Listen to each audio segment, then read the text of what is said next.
Good morning, everybody. It's time for Morning Manna, and I'm sure you're asking yourself what the question, Bishop. Now, where are you now? My goodness, you're doing a whole lot of traveling. This summer, you're right. You are so right. You are so very right. This morning, it's about last chance. It's about the last chance.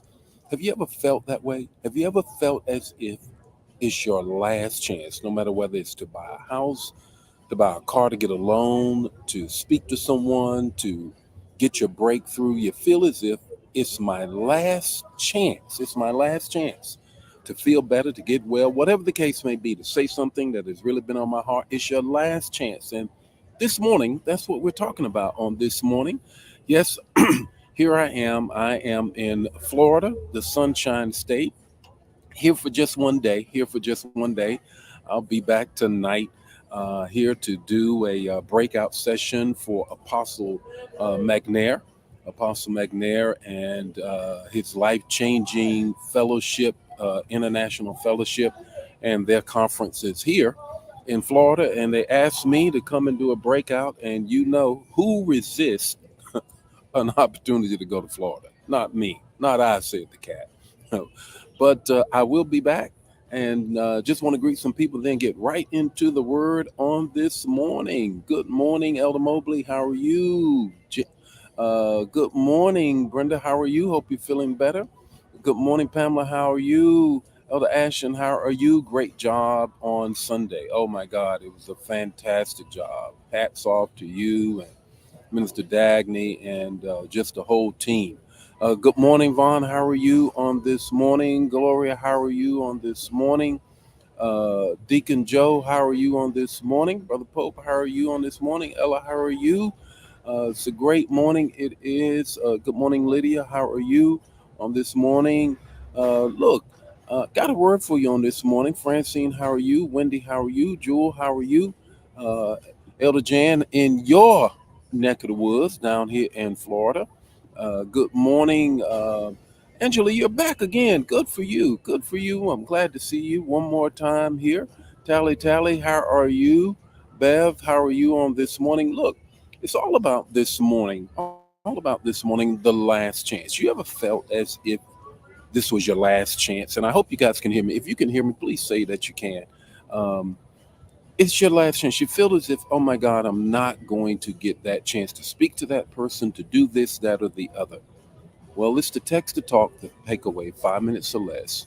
Let's deal with the last chance. The story that you know well, hear it again for the first time, is found in Luke 18:35 and following. It is the blind man who's on the road to Jericho. He's begging. Jesus is on his way to Jerusalem. This is Jesus' last time going to Jerusalem. This is his last time going to Jerusalem. He will not be on this road again. He's been to Jerusalem multiple times, but this is his last time. Now, the beggar doesn't know that in particular, but the fact remains that it is his last opportunity. He's begging, people are coming at him, and here is what one needs to do when it's your last chance. The first thing is he ignores what everybody else is saying. He asks the question, who is this? They tell him it's Jesus. He immediately presses in and they immediately pushes him back. He is having none of that. He presses in because he knows in his mind, not necessarily in a chronological way, that this is Jesus' last time, but in his head, it's his last opportunity. So many times that's how we feel, and you need to move and act many times when you feel that way. This is my last chance. I'm going in, and nobody is going to stop me. That's the first thing. I'm going in. I'm going to do what I have to do, say what I have to say, because this may be my last chance. Here's the second thing.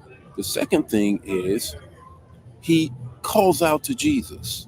He calls out to Jesus. Now, when you need the Lord to do something, it ain't a time to be quiet. It's not.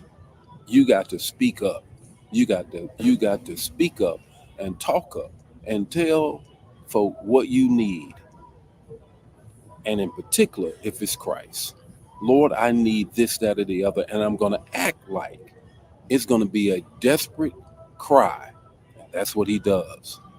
Here is the third thing. Here's the third thing. And this is the thing that really makes the most sense to me. He uses all of his senses. He uses all of his senses. He hears the crowd. He makes his way. He responds because Jesus asks, "What do you want?" He cries out, but he uses all of his senses.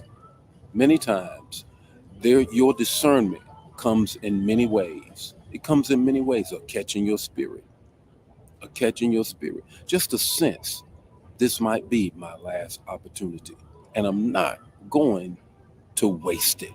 I'm not going to waste it. So, what's your takeaway this morning? Your takeaway is this: when it's your last chance, act like it. When it's your last chance, when there's a sense that this is my last chance for whatever the thing may be, whatever the case may be, act like it. Share this, man. If it bless you, bless somebody else. I'll see you tomorrow morning with more morning manna. I'll be back in the Midwest in my place. God bless you. Bye now.